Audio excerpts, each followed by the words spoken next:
For centuries, the Waldensians had been a beacon of light shining amidst the prevailing darkness. Faithfully, they preserved God's word and worked tirelessly to share it throughout Europe. For this, they paid a high price, facing wave after wave of bitter persecution.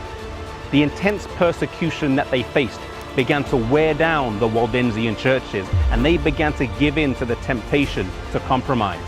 Many began to render an outward compliance to the papacy while trying to remain true to their faith in God's word. But this course of action began to quietly erode the purity of their faith.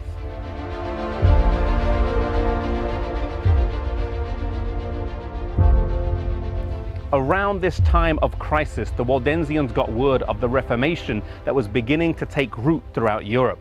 They heard of the work that was taking place in Germany, Switzerland, and France. And in order to fully understand the nature of this new movement and determine what similarities they shared, the Waldensian churches decided to send a few delegations of ambassadors to the churches in Europe.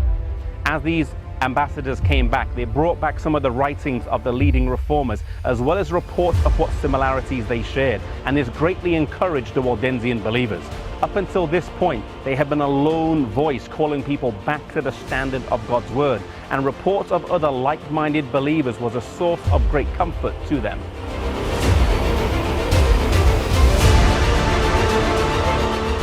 The leaders of the Waldensian churches then decided to convene a synod with representatives from the Protestant churches so they could meet with the leaders of the Waldensian churches to discuss their beliefs and further determine the relationship that the Waldensians would have with the Reformation as a whole.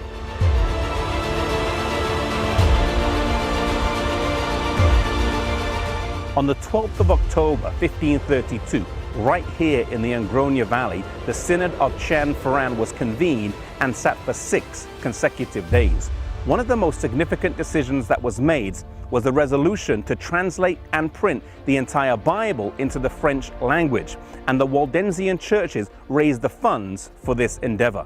The work was then undertaken by Calvin and his cousin Oliverton and was completed in 1535. The Bible was then printed in Neuchâtel, Switzerland, and then distributed amongst the French-speaking Protestants in Europe.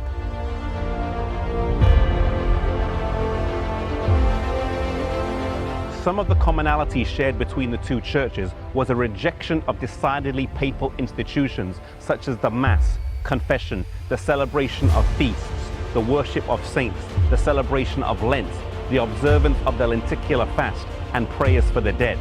Other doctrines that they also rejected was purgatory, penance, and celibacy. However, it was not all good. In their joy at finding fellowship, the Waldensian churches were quick to embrace some of the shortcomings of the Reformation as well. Whilst the Reformation of the 16th century was a decided step in the right direction, it did not bring about a complete restoration of biblical truth.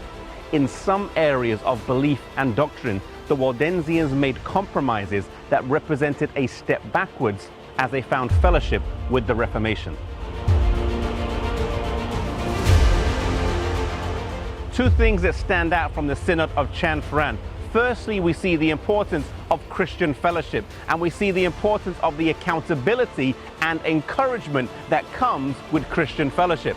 However, fellowship can be a two-edged sword, and sometimes we can be tempted to compromise as we do fellowship with other believers. Let us be careful as we're on this road to heaven, that we do not let our Christian experience be derailed, but that we stay on track and keep our eyes focused on Jesus.